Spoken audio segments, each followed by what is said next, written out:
For more on the SIU report findings on COVID-19 procurement corruption, we're joined by Freedom Under Law Executive Officer Nicole Fritz, and we're also joined by Maverick Citizen Editor Mark Heywood. Good evening to both of you, and we're expecting that the former head of the Asset Forfeiture Unit at the NPA, Willie Hofmeyr, will be joining this conversation.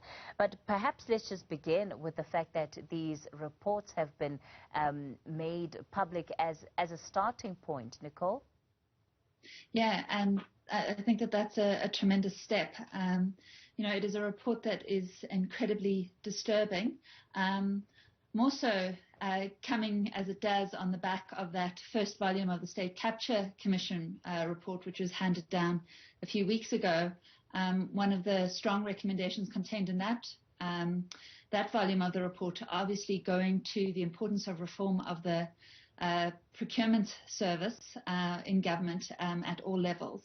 And this report speaking to how urgently it is needed that there be proper oversight and reform of procurement, because the fact that so many billions were essentially diverted at a time of such vulnerability for this country and its citizens must leave us all enormously disturbed.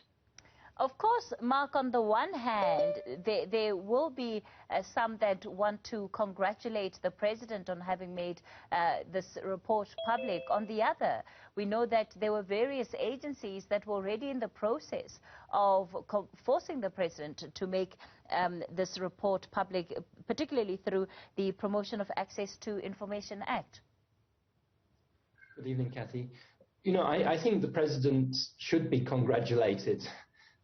This report was handed to him by the SIU on December the 10th. So it's relatively speedy that it has been made public. Many years ago, it took us an access to information request and campaigning for about 2 years to get the SIU report on the Gauteng Health Department that is now linked to the prosecution of people like Brian Hlongwa. So I wouldn't quibble this time on that. And I think what's important about this report for me is that in some ways it marks the beginning of the end of impunity, because it's a 700-page report. It names every business that was investigated, every individual that was investigated, every politician. There's nowhere to hide in this report, even though there are still processes that will have to be followed, investigations by the NPA, the special tribunal trying to recover the money. All those people who are named are being shamed. And for example, you quoted Kaiser Kanyaho about the Eastern Cape. Well, I was very happy to see that the former head of the Eastern Cape Health Department, Tobile Mbengashe, has been referred to the National Prosecuting Authority. I was very happy to see that the former MEC for Health in the Eastern Cape has been referred to the National Prosecuting Authority. It is disgusting that the Eastern Cape, which spent 3 billion rand, has the highest mortality rate of any place in the world for COVID-19. So what was that money? What was being done with that money? The theft of that money, the irregularities around that money cost lives. That's the bottom line of what this report is about in many senses. I'm saying that we've got Willie Hofmeyr on the line, but I'm not sure that he can actually hear us there. Okay, it looks like we've lost him again.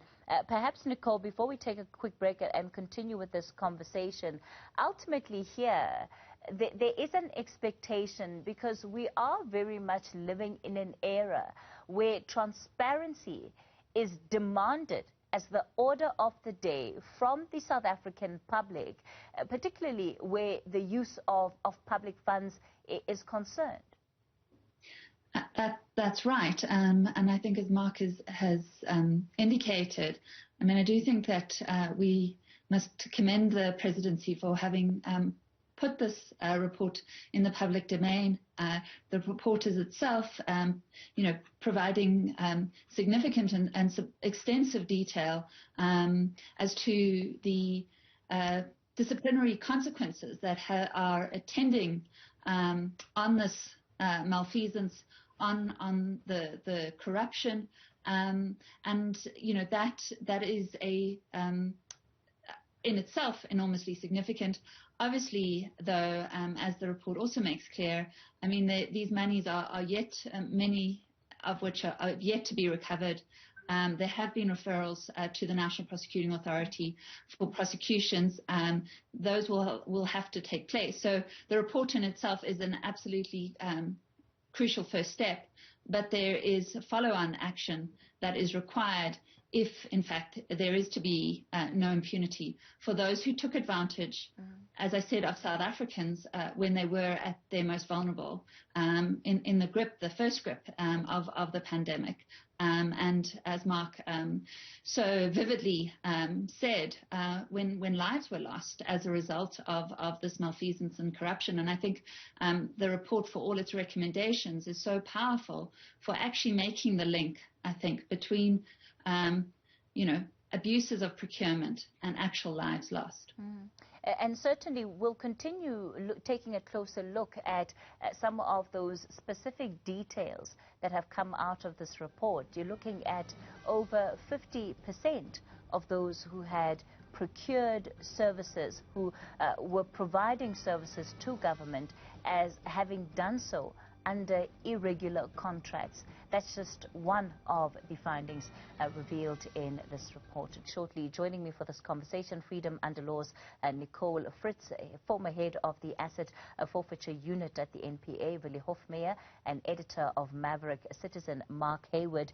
Mr. Hofmeyr, let me come to you. You know, one of the opportunities that is really created by this report is that the South African public gets to see who needs to be held accountable and what the recommendation by the SIU is, and which matters have been referred to the prosecuting authorities. And there are many cases that the NPA has to investigate. Let's talk about the work that needs to be done to secure successful prosecutions here.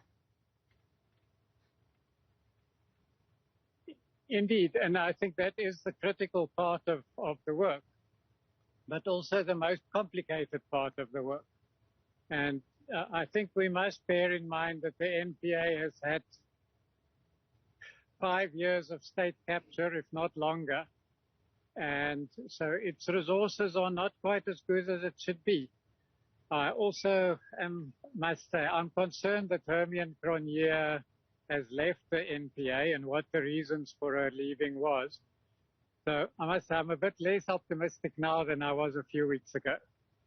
When we look at the latest statement that had been issued by the NPA in response particularly to the findings of the Zondo Commission of Inquiry, at least part 1 of that report, they acknowledge that when it comes to the prosecutions around state capture, they have failed in carrying out their mandate. And adding on to that workload is something like this report, amongst many others that they need to be investigating. Do you think that we can have full confidence in the NPA to execute its duties in the way that it should? I think part of the difficulty is that law enforcement itself has been captured over the last 10 years. And so I think part of the difficulty is to find prosecutors that you really trust to do the right job. But at the moment, I don't think the boss, Shamila Batoy, the head of the NPA, quite knows who she can trust and who she cannot trust. And, my suggestion has been that the SIU has developed a very good integrity testing model. And I really think that the NPA should consider using that model on its prosecutors to ensure that we have the right prosecutors with integrity doing these cases. When you talk about a captured NPA, Mr. Hofmeyr, that of course is very concerning. On a practical level, what does it mean for the way in which investigations are done, and how does it affect the NPA's ability to function? I think I'm not saying the NPA is captured at the moment. It was captured. During that period, a lot of bad people were appointed. I have confidence in Shamila Batoy, but the reality is that she doesn't actually know which of her prosecutors is batting for the wrong side, if I may use that analogy. And I think it is very important that we need to get to a place where there is a proper process of ensuring that people dealing with critical cases have integrity, that they don't have skeletons in their cupboards. And I think that, for me, is the critical focus at the moment, to ensure that we get the right people to do the job. Mark, let me bring you in here, because as it stands, we're sitting with a case of at least 386 referrals to the NPA, just coming out of this one report of the SIU for further investigation. And we know that some of these individuals who are implicated, of course, would have connections in high places. They may be politically associated as well. And it really begs the question if, in fact, we're going to be able to root out corruption. Well, that is the multi-billion rand question, Kathy. And that's why, whilst this report is very, very welcome, it's what is done with this report and its findings that will be the real test. I would like President Ramaphosa and all of the agencies that now have to do work, the Special Tribunal, the NPA, to report back and to give timeframes in which these matters are going to be addressed. Because, our public purse is leaking desperately. And what this report shows, which theoretically is post-state capture. Remember, this is an investigation mainly into expenditure between March and July 2020, although some of it extends beyond there. But it just shows that in some ways the amounts of money that are being stolen has actually increased in the last few years. So, as Willie and Nicole say, we need a plan from the president. I mean, one thing that disturbed me about the report, Kathy, if you turn to the very, very last page of the report, page 700 and something, it reports that the SIU has had its budget cut by 150 million rand over the last few years. Now, if the SIU is having its budget cut, then we've got a problem. And this issue of funding the NPA, funding the SIU and others are things that we must just not tolerate stinting but shortcuts on. It's absolutely critical. Nicole, it's not just the NPA that will be looked at for action here. You also are sitting with government departments that have officials against whom they need to hold disciplinary hearings. Some of them need to let go. And also the blacklisting of some of these businesses from doing business with the state again. So there is a responsibility on government itself to ensure that the recommendations of this report are implemented. Exactly. So whilst the NPA plays an absolutely vital role, Kathy, as you say, there are certainly very important functions allocated to other government departments and entities, and so the referral of and the hundreds of cases for disciplinary action must be taken up by the government departments responsible, and that in fact can be closely monitored and observed. I think another important aspect in trying to end impunity, and I certainly wholeheartedly endorse both Willie and Mark's underlining of the importance of the role played by the NPA, but of course the role played by the Special Tribunal is important in terms of recovering monies and assets. So, the report underlines that to date 34.2 million has been recovered, and that that is of an amount of 551.5 million that potentially stands to be recovered by the special tribunal processes. And I do think, prosecutions are enormously important in ending impunity, but that businesses and entities who stand to be awarded these types of contracts through unlawful and abusive procurement tenders then are liable to have their assets frozen and returned. That is also a very important means in which we disincentivize future such abuse. And I think that also needs to be highlighted in terms of the reception of this report. So, Mr. Hofmeyr, just before I let you go, what are the steps that you believe the NPA can be taking right now in order to strengthen itself and turn around, the kind of outcomes that it has been able to produce or lack thereof in the last couple of years? I think quite a lot of it is out of its hands, unfortunately, because a lot of it is about money and being able to bring really skilled people into the state to help us working on these cases. But those people do need to be paid. So I think that is, for me, one of the critical issues. But I think the second issue that I'm advocating very strongly for is a professional body for the people in supply chain management in the state.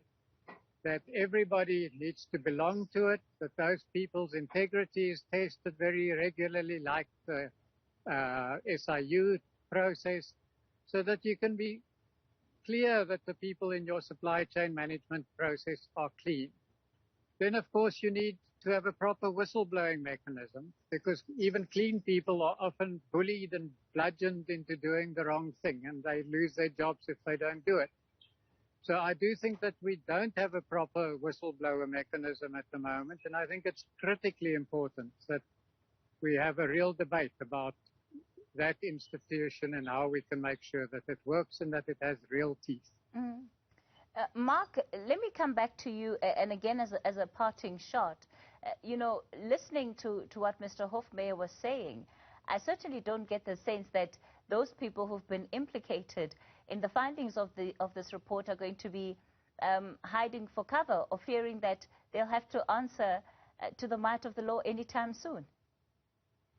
No, I think you're right, Kathy, and that's the problem, is that I think many of the people who thieve from the state, thieve from us, take a calculated risk that they're going to get away with it.